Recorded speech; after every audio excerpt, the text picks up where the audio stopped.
হরে কৃষ্ণ বন্ধুরা, কম থাকলে পবিত্র পৌষ মাসে যে কোনো দিন এই গাছটি আপনি শিকড় সহ উপড়ে ফেলুন। সারা দুনিয়া হবে আপনার পায়ের তলায়, আর কারো বাপের ক্ষমতা নেই আপনাকে ধনবান হওয়া থেকে আটকাতে। বন্ধুরা, এই চ্যানেলে সেই তথ্যই আপনাদের ঘরে জানানো হয় যে তথ্য সম্পূর্ণ পরিমাণে সত্য। আর আপনাদেরকে যে তথ্য সম্পর্কে আমি জানাই, আর যে তথ্যগুলি জেনে আপনি কিছু উপকৃত হন। আগে হ্যাঁ বন্ধুরা, এই তথ্যগুলির জন্য একটু হয়তো আপনাকে রিস্ক নিতে হবে, কিন্তু এই তথ্য থেকে বা উপায় থেকে অবশ্যই কিন্তু আপনি লাভ পেয়ে থাকবেন। কারণ বন্ধুরা, একটা কথা কিন্তু মনে রাখবেন, যে কাজের মধ্যে রিস্ক থাকে সেই কাজে কিন্তু একটা বিরাট বড় সফলতা হওয়ার কিন্তু সম্ভাবনা থাকে। বন্ধুরা, যে বৃক্ষগুলি বা গাছগুলি সম্পর্কে আপনাকে জানাবো, এই গাছগুলি কিন্তু কোনো সাধারণ গাছ একবারেই নয়। এই গাছগুলি একজন ভিখারিকেও কিন্তু রাজা করতে পারে। বন্ধুরা, এই আলোচনা শুরু করার আগে আপনাদের কাছে একটা ছোট্ট অনুরোধ, আপনি যদি এখনো পর্যন্ত চ্যানেলটিকে সাবস্ক্রাইব না করে থাকেন, তাহলে সাবস্ক্রাইব করে পাশে বেল আইকনটি অবশ্যই অন করে নেবেন। মা দুর্গার আশীর্বাদ এবং কৃপা লাভের জন্য কমেন্ট বক্সে অবশ্যই লিখবেন জয় মা দুর্গা। বন্ধুরা, প্রথম যে বৃক্ষটি আপনাদের বলবো আর সেটি হচ্ছে হিংলাজ। বন্ধুরা, এই হিংলাজ মা দুর্গার স্বরূপ। আর পাকিস্তানে হিংলাজ মায়ের কিন্তু মন্দির রয়েছে বা শক্তিপীঠ রয়েছে। আর এই হিংলাজের মধ্যে একাধিক কিন্তু গুণাগুণ রয়েছে।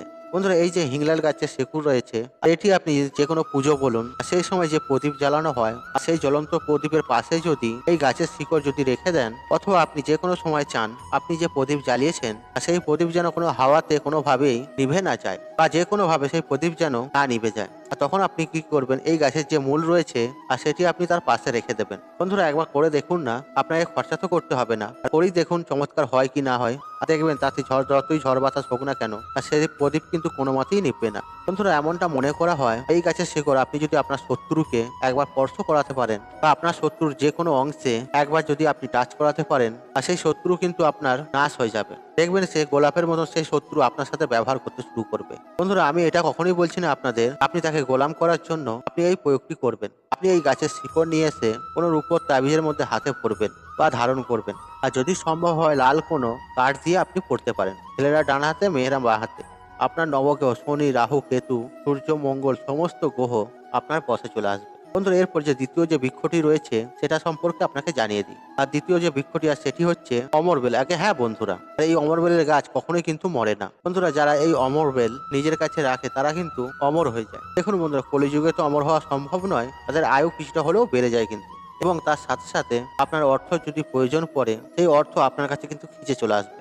আর জঙ্গল থেকে অমরবেল নিয়ে আসবেন এবং একটি ছোট্ট টুকরো আপনার বাড়ির যে তুলসী গাছ রয়েছে সেখানে রেখে দেবেন। আর আপনাকে যে অমরবেলের কথা বললাম, আর এই অমরবেলের টুকরোটা নিয়ে এসে আপনি তুলসী বৃক্ষের কাছে রেখে দেবেন। আর জেনে নিন এই গাছের কি কি লাভ রয়েছে। আর এই অমরবেল যদি কাউকে খাইয়ে দেন, যে আপনি তুলসী গাছের নিচে রেখেছেন, সে আপনার দাস হয়ে যাবে, মানে সে আপনার বশীকরণ হয়ে যাবে। তাছাড়াও আপনার বাড়িতে কেউ তন্ত্রমন্ত্র করেছে, বা ভূত প্রেতের বাধা রয়েছে, বা নেগেটিভ শক্তি অত্যন্ত আপনাকে সমস্যা করছে এবং কি আপনার পরিবারের মধ্যে সমস্যা সৃষ্টি করছে, আর যার মধ্যে এই সমস্যাটি হচ্ছে তাকে আপনি এটি খাইয়ে দিন। দেখবেন সম্পূর্ণভাবে এই সমস্ত কিছু সমস্যা কিন্তু কেটে যাবে। বন্ধুরা, তৃতীয় হচ্ছে পাগলামো। তো অনেক মানুষ হয় না, মাথার ঠিক নেই, উল্টো পাল্টা বকে, আর তাদের জন্য বন্ধুরা এই ছোট্ট একটি টুকরো অমরবেলের আর সেই ব্যক্তিকে খাইয়ে দিন। আপনি যে কোনো দিন বালিশের নিচে রেখে বা ঘুমান, আপনি মনে মনে কল্পনা করুন শুয়ে শুয়ে যে আপনি ভূত ভবিষ্যৎ দেখতে পাচ্ছেন। দেখবেন বন্ধুরা, আপনি ভূত ভবিষ্যৎ সবকিছু দেখতে পাবেন। বন্ধুরা, পরবর্তী যে বৃক্ষটি আপনাদের জানাবো আর সেটি হচ্ছে সর্পগন্ধা। এর মূল আপনি গঙ্গা জলে ধুয়ে নেবেন। আর বন্ধুরা, এটি আপনি রেখে দেবেন যত্ন করে। আর যখন ব্যক্তিকে সাপে কামড়াবে তখন আপনি তাকে এই মূলটি খাইয়ে দেবেন। দেখবেন একটি চমৎকার লাভ পাবেন। বন্ধুরা, এগুলো শুধুমাত্র আপনাকে সচেতন হওয়ার জন্য জানাচ্ছি। আর সাপে কামড়ালে অবশ্যই আপনি ডাক্তারের পরামর্শ নেবেন, ডাক্তারকে দেখাবেন এবং চিকিৎসা করবেন। তাছাড়া এই গাছের মূল যদি আপনি তাবিজ করে পরেন গলার মধ্যে, তাহলে সেই ব্যক্তিকে তো কোনোদিনই সাপ কামড়াতেই পারে না। আর যদি কোনো বিচ্ছি আপনাকে কামড়ে দেয়, এই গাছের শিকড় আপনি পিষে মানে থেতো করে নিয়ে সেই রস যদি আপনি সেখানে লাগাতে পারেন, আপনি চমৎকার লাভ পাবেন। তাছাড়া বন্ধুরা, এরকম একাধিক কিন্তু পোকামাকড় থাকে যেগুলি আমাদের স্পর্শ হলে পোড়া মতন বা লাল লাল ছাপ করে দেয়, অনেক চুলকায়। সেক্ষেত্রে এই গাছের মূল আপনি থেতো করে বা পিষে এর রস আপনি সেই জায়গাতে লাগিয়ে দেবেন। দেখবেন আপনি 5 মিনিটের মধ্যে আপনি একটা রেজাল্ট দেখতে পারবেন। দেখবেন বন্ধুরা, আপনাদের মধ্যে এরকম অনেকেই থাকতে পারে যে মনে হবে আপনার আশেপাশে কেউ ঘোরাঘুরি করছে, হয়তো আপনি রাস্তায় বেরিয়েছেন, রাস্তায় কেউ দাঁড়িয়ে আছে এমনটা আপনার মনে হচ্ছে। তাহলেও বন্ধুরা, এমন ক্ষেত্রেও কিন্তু আপনি কি করবেন, আপনি কালো কাপড়ের টুকরো নেবেন। আপনি যে কোনো কালো কাপড়ের টুকরো এবং অল্প পরিমাণে একটা ছোট পিস আপনি কালো যে ধুতরা ফুলের শিকড় আর সেটাকে আপনি নেবেন। আর আপনি যে কোনো শনিবার দিন আপনি সেই গাছের শিকড়টিকে গঙ্গা জল দিয়ে শুদ্ধ করে নেবেন এবং তারপর সেই গাছের শিকড়টিকে শনিবার দিন কালো কাপড়ের মধ্যে বেঁধে আপনি শনিবার দিন বা মঙ্গলবার দিন আপনি ধারণ করে নিন। আর বন্ধুরা এটা আপনি হাতেও ধারণ করতে পারেন অথবা কোমরেও করতে পারেন, আর আপনার যেটা সুবিধা হবে সেটাই করতে পারেন। আর তাছাড়া আপনি যদি চান গলায় ধারণ করবেন, আপনি গলাতেও ধারণ করতে পারেন। তবে বন্ধুরা একটা কথা কিন্তু আপনাকে জানিয়ে দিই, আর আপনি এই গাছের শিকড় লাগবে মানে এই নয় যে আপনি পুরো গাছটিকে নষ্ট করে দেবেন, তা নয় কিন্তু। আর আপনি কি করবেন, ধুতরা গাছের গোড়াতে সামান্য একটু মাটি গর্ত করে নেবেন বা মাটি সরিয়ে নেবেন, আর তারপরে আপনার যতটা পরিমাণে দরকার ততটা নিয়ে নেবেন আর সেখান থেকে কেটে নেবেন। আর দেখবেন বন্ধুরা গোটা গাছটিকে যেন আপনি নষ্ট করে দেন। তার কারণ বন্ধুরা এতে কি হবে জানেন, মহাদেবের যেহেতু অত্যন্ত ধুতরা ফুল প্রিয়, আর এতে কিন্তু মহাদেব অত্যন্ত রুষ্ট হতে পারেন। আর সেই জন্য বন্ধুরা এই বিষয়টি কিন্তু অবশ্যই মাথায় রাখবেন। আর তাছাড়া বন্ধুরা ধুতরা গাছ কেন, যে কোনো গাছকে কিন্তু কাটা বা নষ্ট করা উচিত। বন্ধুরা আপনাদের জীবনে কি অর্থ কষ্ট চলছে, বা আপনাদের জীবনে কি একাধিক প্রকার রোগ ব্যাধি লেগেই রয়েছে, আর যে রোগ আপনার কোনো মতে হয়তো ঠিক হচ্ছে না, আপনি প্রচুর ওষুধ খাচ্ছেন তার সত্ত্বেও ঠিক হচ্ছে না, অনেক কবিরাজ বাড়ি যাচ্ছেন তার সত্ত্বেও ঠিক হচ্ছে না, হয়তো আপনি কঠোর পরিশ্রম করেন এই পরিমাণে আপনার কাছে অর্থ আসছে না, বা আপনার সংসারে আয় উন্নতি হচ্ছে না, বা বাড়ির মধ্যে সুখ শান্তি না থাকে, তাহলে আজকের এই ভিডিওটি মনোযোগ সহকারে শেষ পর্যন্ত দেখুন। কারণ বন্ধুরা আপনার দৈনিক জীবনে আর এই কথাগুলি কিন্তু অত্যন্ত আপনার উপকারে আসবে, আর আপনার জীবনে চলা সমস্ত প্রকারের সমস্যা আপনি এই ভিডিওর দ্বারা সমাধান করে নিতে পারবেন।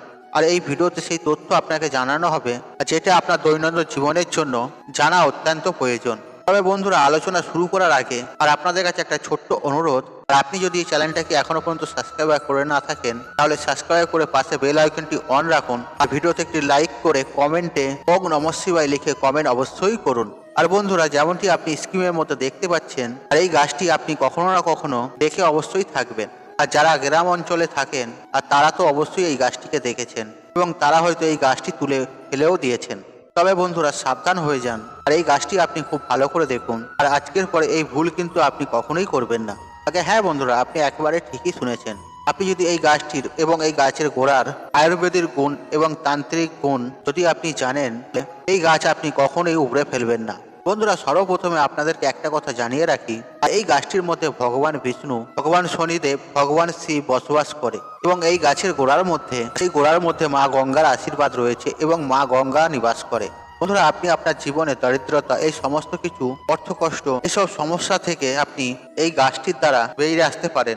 আপনার কাছে হয়তো অর্থ আসছে না, আর এই গাছটির সাহায্যে অর্থ আগমনের রাস্তা কিন্তু খুলে যেতে পারে। আর আপনাদেরকে জানিয়ে রাখি মাতা লক্ষ্মীর আশীর্বাদ আপনি কিন্তু প্রাপ্তি করতে পারেন শুধুমাত্র এই গাছটির মাধ্যমে। শুধুমাত্র এই গাছটির যে কি গুণাগুণ রয়েছে আর সেটা শুধু আপনি জেনে নিন, এবং আপনার জীবনে আসার সমস্ত সমাধান কিন্তু করে দেবে শুধুমাত্র এই গাছটি। আর বন্ধুরা এই গাছটির গুণাগুণ সম্পর্কে জানার পরে আর এই গাছ কখনোই আপনি উপড়ে ফেলবেন না। বন্ধুরা এই গাছটি অনেক জায়গাতে কাকজিরা নামেও কিন্তু পরিচিত, আর অনেক জায়গাও কিন্তু এটা চিরচিরে নামেও পরিচিত। দেখুন বন্ধুরা একটা গাছের কিন্তু বিভিন্ন নাম হয়, আমাদের এখানে এই গাছের এই নাম, আর এই গাছটি আপনি গুগলে সার্চ করলে এই নামটি পাবেন। হয়তো আপনার ওখানে এই গাছটি অন্য নামে পরিচিত, আর আপনার সেখানে এই গাছটি কি নামে পরিচিত আর সেটা তো আমি জানি না, আর ছবিতে দেখে আপনি বোঝার চেষ্টা করুন। হ্যাঁ আপনার সেখানে এই গাছটির কি নাম সেটা আপনি অবশ্যই কমেন্ট বক্সে লিখে জানাবেন। দেখুন বন্ধুরা অনেকেরই ভাই বোনেরা আছে যারা বুঝতে পারে না, আর তারা আপনাদের কমেন্টটি দেখে তারা কিন্তু বুঝতে পারবে এই গাছটির কি নাম। সেই জন্য বন্ধুরা আপনি কিন্তু কমেন্ট বক্সে অবশ্যই এই গাছটির নাম সম্পর্কে অবশ্যই লিখে জানাবেন। বন্ধুরা আপনি যে কোনো ভারতের রাজ্যেই থাকুক না কেন, আর এতে কিছু যায় আসে না। আর এই গাছটির যে গুণাগুণ রয়েছে আর সেটি সম্পর্কে জানার পরে এই গাছের যে তান্ত্রিক গুণাগুণ রয়েছে তার ফলে আপনি কোটিপতি হতে পারেন, এবং অর্থকষ্ট আপনার জীবন থেকে সারা জীবনের জন্য কিন্তু মুছে যাবে। আপনি আপনার ভাগ্যের স্বাদ কিন্তু অবশ্যই পাবেন। আর বন্ধুরা সব থেকে গুরুত্বপূর্ণ কথা হলো আপনি হয়তো চাকরির প্রস্তুতি নিচ্ছেন, হয়তো কোনোভাবেই আপনি হয়তো চাকরি পাচ্ছেন না, আর সেই সমস্যাও কিন্তু সর্বদার জন্য সমাপ্ত করে দেবে এই গাছটি। বন্ধুরা কথার অর্থ হচ্ছে আপনার ভাগ্য আপনার সাথ দেবে, এবং আপনার যে নগ্রহ রয়েছে এবং তারা কিন্তু আপনাকে শুভ পরিণাম দিতে শুরু করবে। কারণ বন্ধুরা আমাদের হিন্দু পুরাণ অনুসারে যদি আপনার জীবনে সফল হতে চান তাহলে আপনাকে নবগ্রহের সমস্যা কিন্তু সমাপ্ত করতে হবে। এই গাছটিকে লাকজিরা অনেক জায়গায় নামে এই নামে পরিচিত। আর বন্ধুরা আয়ুর্বেদিক পুস্তকে এই গাছটিকে অপমার বলা হয়েছে। এই যে অপমার এটি একটা সংস্কৃত শব্দ, আর যার অর্থ হচ্ছে উল্টো চলা। কারণ বন্ধুরা এই গাছটির সব থেকে গুরুত্বপূর্ণ বিষয় হলো আর এই গাছের যে বীজগুলি রয়েছে সেগুলো কিন্তু উল্টো হয়। কারণ বন্ধুরা সাধারণত গাছের মধ্যে কি হয়, যে বীজগুলি থাকে সেগুলি সোজা হয়, কিন্তু এই গাছটি কিন্তু সম্পূর্ণ উল্টো, কারণ বীজগুলো উল্টো থাকে। যার অর্থ হচ্ছে বন্ধুরা এটি হচ্ছে অপমার গাছ। আপনি যদি না জেনে থাকেন তাহলে আপনাদেরকে জানিয়ে দিই, আমাদের হিন্দু ধর্মগ্রন্থে আর পরিষ্কার বিষয়ে এইভাবে জানানো হয়েছে, আর যখন পৃথিবীতে অমৃত পড়েছিল তখন অমৃতের কিছু ফোঁটা মাটিতে না পড়ে এই গাছের মধ্যে কিন্তু পড়েছিল। তার মধ্যে এই গাছটি শুধুমাত্র যার মধ্যে অমৃতর ফোঁটা পড়েছিল। আর আপনাদেরকে জানিয়ে দিই, আমাদের হিন্দু পুরাণ অনুসারে বাবা শনিদেব এবং মাতা গঙ্গা নিবাস করে এই গাছের মধ্যে। আর বন্ধুরা, আমাদের হিন্দু পুরাণ আয়ুর্বেদিক পুস্তককে যদি একসাথে জুড়ে দিই, আর এই গাছ থেকে একাধিক লাভ বা গুণাগুণ উঠাতে পারি। আর শুধুমাত্র আপনাকে এই গাছ থেকে কি কি গুণাগুণ পাওয়া যায় সেটি আপনাকে জানা প্রয়োজন। এবং সঠিকভাবে যদি এই উপায়গুলি আপনি করতে পারেন, তাহলে আপনার জীবনে কিন্তু আপনাকে অবশ্যই লাভ দেবে। লক্ষ লক্ষ টাকা খরচা করলেও যে লাভ আপনি উঠাতে পারবেন না, সেই তথ্য জানকারি আপনাকে কিন্তু এই ভিডিওর মাধ্যমে আমি জানিয়ে দেব। আর শুধুমাত্র আপনার জীবনে 5 থেকে 6 মিনিট আর এই ভিডিওর জন্য দিতে হবে। আর এই ভিডিওটি দেখে আপনার জীবনে খুশি খুশি আসবে, আর অর্থ সমস্যা আপনার জীবন থেকে সর্বদার জন্য কিন্তু মুছে যাবে। এবার বন্ধুরা, মূলত আপনার মনে প্রশ্নটি অবশ্যই আসছে, আর আমি কি করে এই গাছটির সম্পর্কে এত কিছু জানলাম। তবে বন্ধুরা, আপনাদেরকে জানিয়ে দিই, আর এই ভিডিওর মধ্যে যে সমস্ত তথ্য আপনাদেরকে জানাবো, আর সেগুলি আমি সাধু মন্তারা রয়েছেন এবং নানা সাধুরা রয়েছেন, মহাঋষিরা রয়েছেন, আর তাদের কাছ থেকে নিয়ে কিন্তু এই তথ্যগুলো আপনাদেরকে জানাচ্ছি।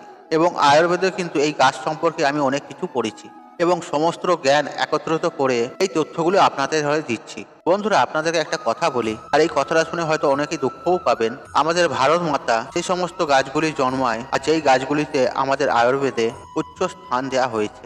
এবং বিদেশ থেকে যে সমস্ত মানুষেরা আমাদের এই ভারতে আসে, তারা কিন্তু আমাদের এই ভারত থেকে এই গাছগুলিকে নিয়ে তারা বিদেশে গিয়ে এর প্রয়োগ করে থাকে। কিন্তু বন্ধুরা, দুঃখের এটাই বিষয়, আমরা ভারতীয় মানুষেরা এই গাছগুলির যে সঠিক প্রয়োগ এবং তথ্য না জানার কারণে এর কিন্তু লাভ আমরা উঠাতে পারি না। তবে বন্ধুরা, এবার আপনাদেরকে জানিয়ে দিই, আর এই গাছের কিন্তু দুটি বিশেষ তথ্য রয়েছে। আর প্রথমটি হচ্ছে, এই গাছটি একাধিক গুপ্ত রোগের কিন্তু ব্যবহার করা হয়। তবে বন্ধুরা, যদি আপনার বাতের সমস্যা থেকে থাকে, সেই বাতের সমস্যা থেকে কিন্তু আপনাকে এই গাছটি সমাধান দিতে পারে। কিন্তু বন্ধুরা, প্রাচীন গ্রন্থে বলা হয়েছে এই গাছের ব্যবহার করে আপনি আপনার জীবনে বাতের সমস্যা, ডায়াবেটিস এবং মাইগ্রেনের মতন সমস্যাও কিন্তু আপনি চিকিৎসাও করতে পারেন। তবে বন্ধুরা, এখানে প্রশ্ন হচ্ছে এটাই, আর কিভাবে আপনি এই গাছটির ব্যবহার করবেন। তবে বন্ধুরা, সেই তথ্য তো আপনাদের অবশ্যই জানাবো। তবে বন্ধুরা, আপনি এখনো পর্যন্ত ভিডিওতে লাইক না করে থাকেন, তবে বন্ধুরা অবশ্যই কিন্তু লাইকটা করে দেবেন। তবে বন্ধুরা, বাতের সমস্যা, মাইগ্রেনের সমস্যা, ডায়াবেটিসের সমস্যা, তাহলে আপনি এই সমস্যা থেকে বাঁচার জন্য এই গাছের শিকড় আপনি বাড়িতে নিয়ে আসবেন। আর এই গাছের শিকড়টিকে আপনি ভালোভাবে পিষে বা থেঁতো করে আপনি পাউডার বানিয়ে নেবেন। তা আপনি যখন রাতের বেলাতে দুধ পান করবেন, আর এই গাছের 1 চামচ পাউডার আপনি দুধের মধ্যে মিশিয়ে সেটিকে সেরে নেবেন, এবং মাত্র 30 দিন পর্যন্ত এইভাবে আপনি খেয়ে যাবেন। তবে বন্ধুরা, বিশ্বাস করুন, মাইগ্রেন এমন একটা সমস্যা, তারপরে শিরাতে কিন্তু যন্ত্রণা হয়, মাথার যন্ত্রণা হয়, আর এই সমস্ত কিছু সমস্যা 30 দিনের মধ্যে সমাপ্ত করে দেবে। আর বন্ধুরা, বাতের যন্ত্রণা যার হয় আর সেই জানে, সেই সমস্যাও কিন্তু আপনাকে চিরতরে দূর করে দেবে। আর যদি আপনার বিশ্বাস না থেকে থাকে, তাহলে আপনি একবার করেই দেখুন না।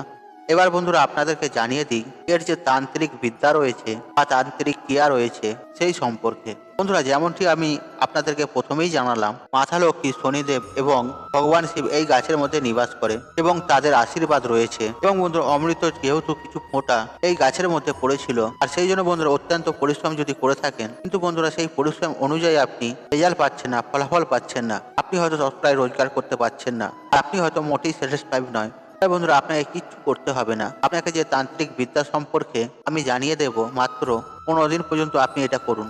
হ্যাঁ বন্ধুরা, আপনি যদি চাকরি করে থাকেন বা ব্যবসা করে থাকেন, আপনি যদি আপনার তিজুরির মধ্যে বা বাক্সের মধ্যে টাকা যদি রেখে থাকেন, তাই বন্ধুরা এই গাছের শেকড়টি আপনি এনে আপনি একটা ছোট্ট মাটির হাঁড়ি নেবেন এবং তার মধ্যে সেটিকে রেখে দেবেন, এবং সেই মাটির কলসিতে বা কিছু চালের দানা আপনি রেখে দেবেন, আর তার মধ্যে আপনি অল্প পরিমাণে সিঁদুর ঢেলে দেবেন।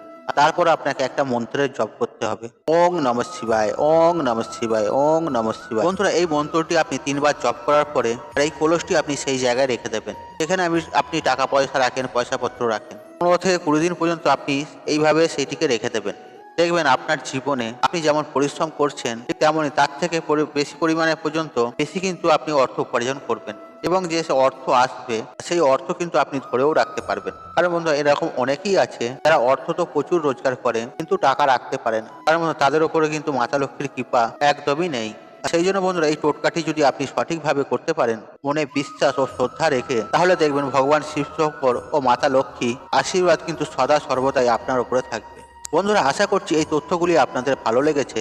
আর যদি ভালো লেগে থাকে তাই বন্ধু বান্ধব আত্মীয়জনদের সাথে শেয়ার অবশ্যই করবেন। আর আপনি যদি আমার চ্যানেলে নতুন হয়ে থাকেন তাহলে চ্যানেলটি অবশ্যই সাবস্ক্রাইব করুন এবং পাশে থাকা নোটিফিকেশন অন রাখবেন, কারণ এইরূপ নিত্য নতুন ভিডিও সবার আগে দেখার জন্য। ঈশ্বর আপনার মঙ্গল করুক, আপনি সুস্থ থাকুন, নিরোগ থাকুন, আপনার দিন মঙ্গলময় হোক। হরে কৃষ্ণ কৃষ্ণ কৃষ্ণ হরে হরে।